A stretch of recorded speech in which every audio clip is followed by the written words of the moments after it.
Hey everybody, Motley GM here. This is the third video in my Build a Starter World with Me series. I hope you've been following along and have come up with some awesome ideas of your own. Or at least you find what I'm making worth stealing. Thanks for stopping by and checking out my little hobby channel.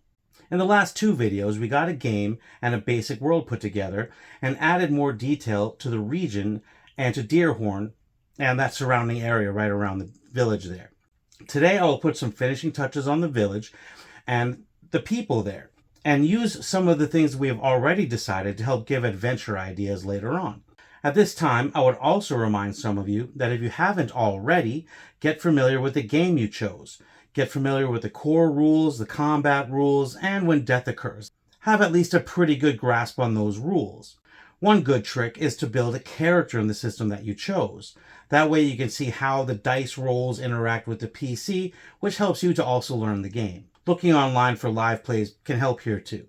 Now this series is meant for newer GMs, with the hope that you might get an idea of how prepping doesn't have to be overly complicated or even difficult.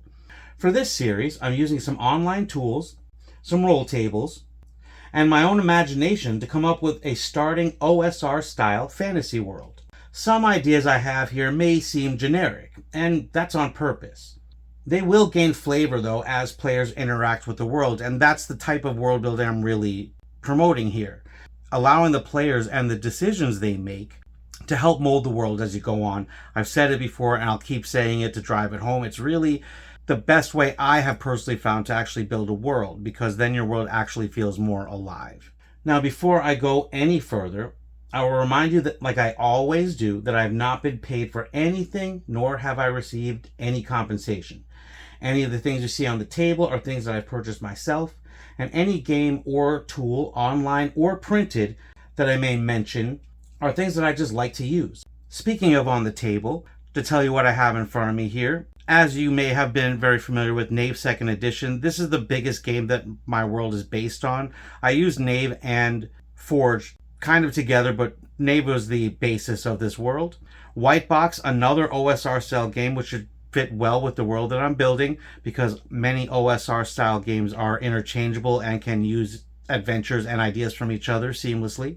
And to the right here, The Ruins of Castle Gygar, a mega dungeon by Onslaught 6. It is a third-party product, and that's going to come into play later on here, but just wanted to show you guys what I had on the table. But now that I have that and the obligation of telling you that I'm not paid out of the way, let's move on and see what's going on with the world. For this video, we will only briefly go out to the regional area, and then we're going to zoom back into the village again. I'm going to be prepping what I consider just enough plus a little. Of course, I can only speak for myself here.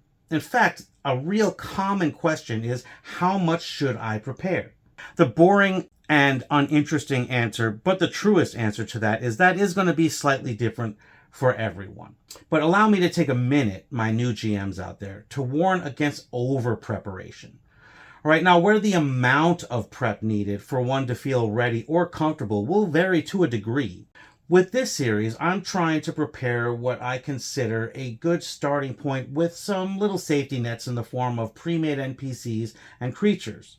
My plan would be to add on to this base world as gameplay and time dictates. Despite the volume of prep perhaps being a bit different for everyone, there is a limit.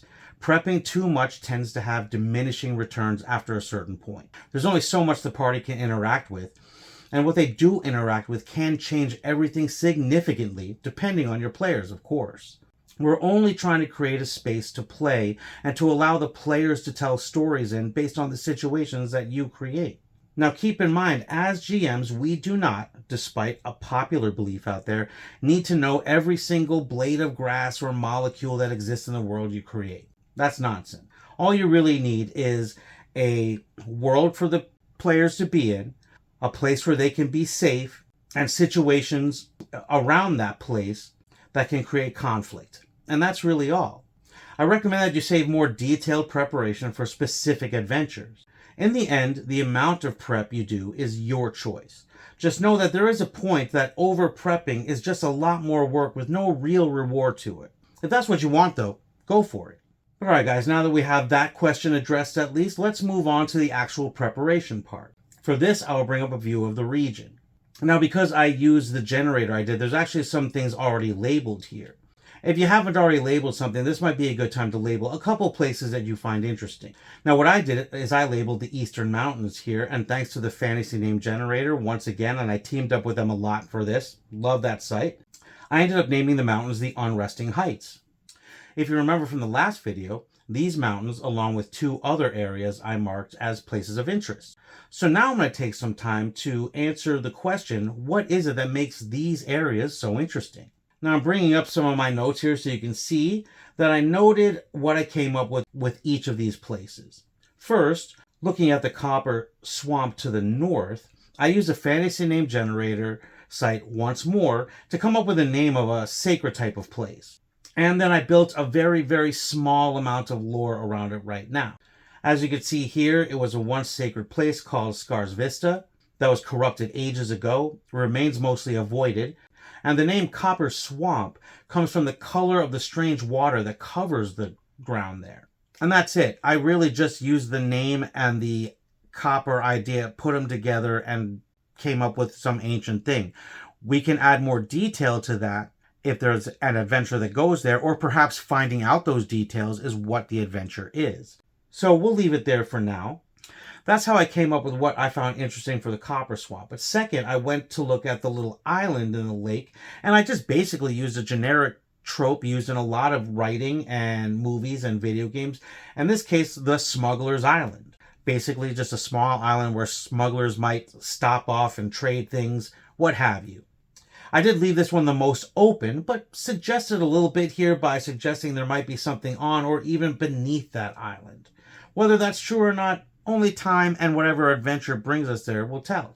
Now finally, for the last, after naming the mountains, the Unresting Heights, I thought this might be a great place to add a mega dungeon of some kind.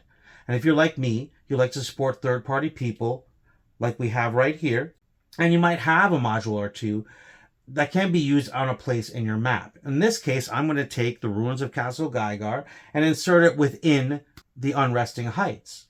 So if the players ever come across here or are sent here, they will find this mega dungeon as it's written, but it'll be placed there in my world. And you could do this with just about any module and place it somewhere in your world and have some kind of cohesiveness to the adventures that you have, if that's something you're looking for.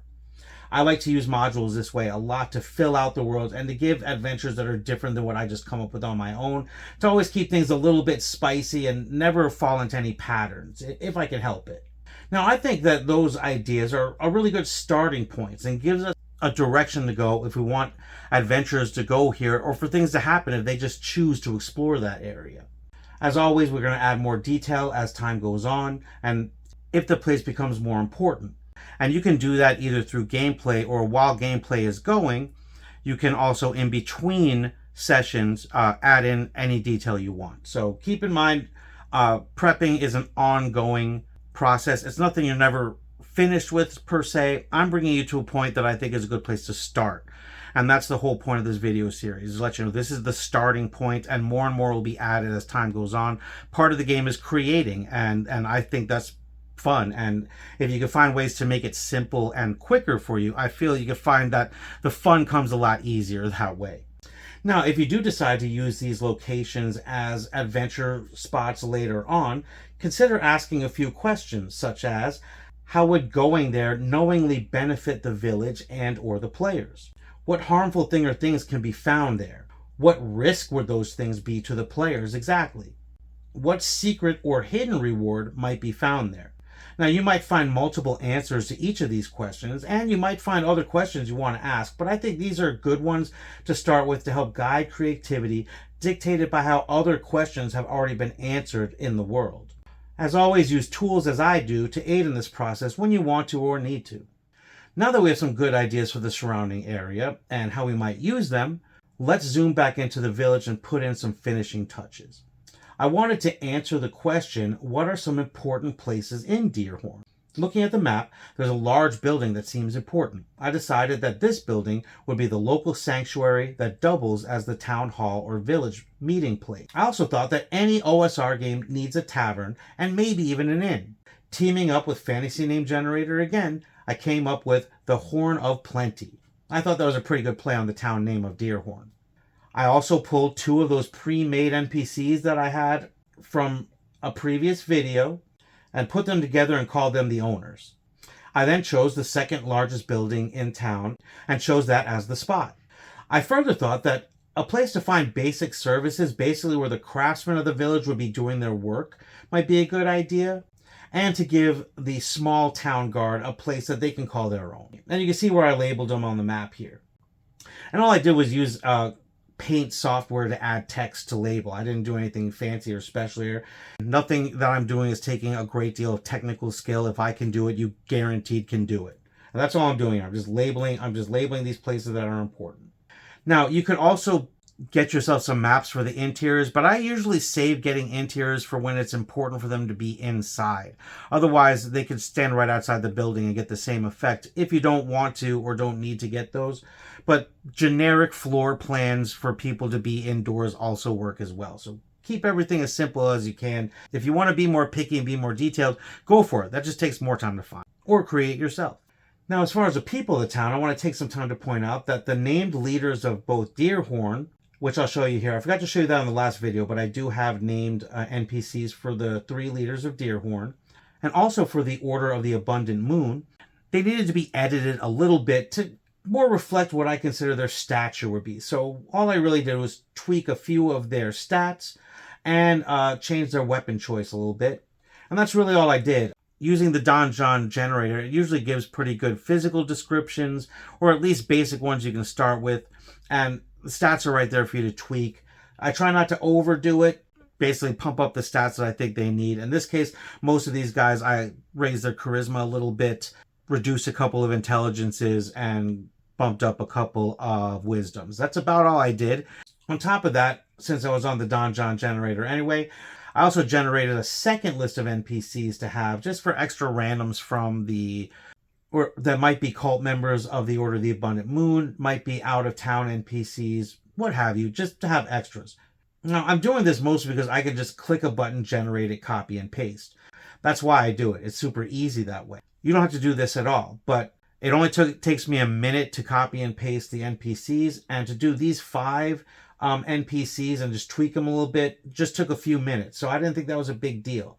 The biggest advice I'll give you is just don't overthink it here. Boost a couple stats for who you think they are, what you think they should be good at for who they are, and move on from there. But now I have some NPCs, the leaders of the town. I have owners of the tavern.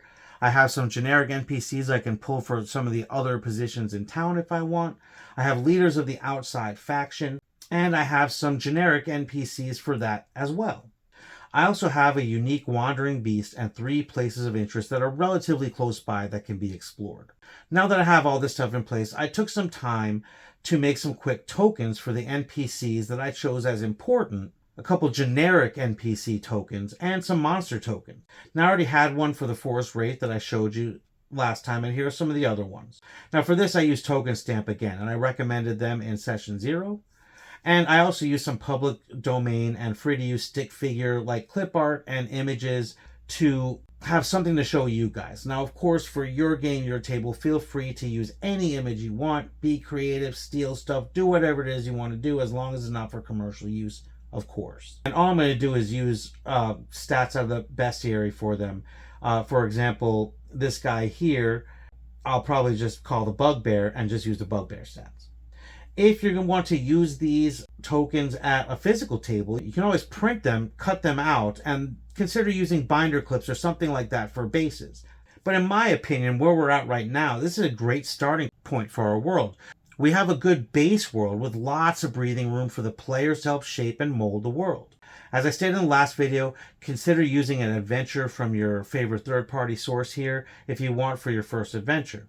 If you're running an OSR style game, you have a lot to choose from out there for third-party sources, all the way back to OD&D adventures through all the OSR stuff available now. So lots to choose from. But what if you want to come up with something yourself? Well, luckily, we already have 4 ideas in place for this simple world that we created that we could flesh out more and create adventures out of. We have 3 places of interest, and we have a wandering and unique monster to this world. Each one of these can be used for an adventure, and in my next video, I'll show you how I take 2 of those ideas and develop them by adding in detail into an adventure that the players can go on. I might even add a third little side quest in there just to make it fun. We'll see what I come up with. But now that we have a good basic world for adventuring to begin in, and before I end this video, let me take a moment to touch base with you, new GM. First of all, take a deep breath. You are awesome, and you can do this easily. If I can, so can you. Despite what many people say, you don't have to be perfect. You don't have to know every single rule, right? That's not necessary. Now, of course, I recommend you're familiar with the rules, and depending on the game you chose, it'll be depending on how much you might want to be familiar with right away. But you really just need to know the core mechanic of the game and a few other basics to get going. There's a lot of quick start rules available for games as well to cut that down to something more digestible if it's a crunchier game or just if it's your first time. Now, there's lots of advice for GMs out there, so take any of mine as just one drop in a really, really big bucket. But some advice I'll give you for you to consider as you GM. First and foremost, be flexible and don't get too attached to anything you create for a game. I mean, that'll come in so much more handy than you think. During a game, keep the rules nearby. And if your game comes with a table of most used rules or the most common rules, keep it open and in front of you, whether it's a PDF or a book, but use it as little as possible. Expect the players to know their characters and what their characters can do, but let them also answer some of the questions you might have about your world and continue to help you add layers as you play while you also answer some of those questions yourself. Keep notes. Keep calm. Take control of the game when needed, but do this rarely. It's okay to say no sometimes, but it's also okay to add in a but most of the time. Mostly, as some of you may have picked up by now, have fun. I really mean it. If you aren't having fun, then you're kind of missing the point of the whole tabletop thing. Once you get a few games in, you will see what I'm saying. That's the whole reason my channel slogan is play for fun first. I really do believe it's that important, and I really do believe it's one of those hobbies that I think everybody should get into. But all that being said, everybody, I think this is a good place to end this one. If you've been with me on this small journey, I thank you so much. I hope that you're getting something out of what I'm trying to do here. And to be clear, I'm showing you how I build a world and get ready for a game. I did this in response to comments both private and on videos to show a small but comprehensive overview of how I go about world building to make it quick and easy for me. Use what you like or what helps you, toss the rest, as my typical advice is. Now I want to give a huge shout out to all the new GMs out there. Being a GM is a good group to be considered a part of, and I personally welcome you. Please feel free to add any stories from your first games in the comments. And if you're a veteran tabletop RPG GM, please share your experience with the newer GMs below. Now, you knew I was going to say it, but I have to give another giant shout out to my players who might be watching this one. Now, guys, I love creating worlds for your shenanigans to impact, and I hope to see many, many more. Now, if you're watching and or a subscriber, thanks for hanging out and listening to me ramble again. The thing is, I have fun creating worlds and characters and even situations, and I hope that you will find the creating to be just as fun as the game itself. After all, having fun creating is one way the GM gets to play for fun first. Thanks for watching, everybody.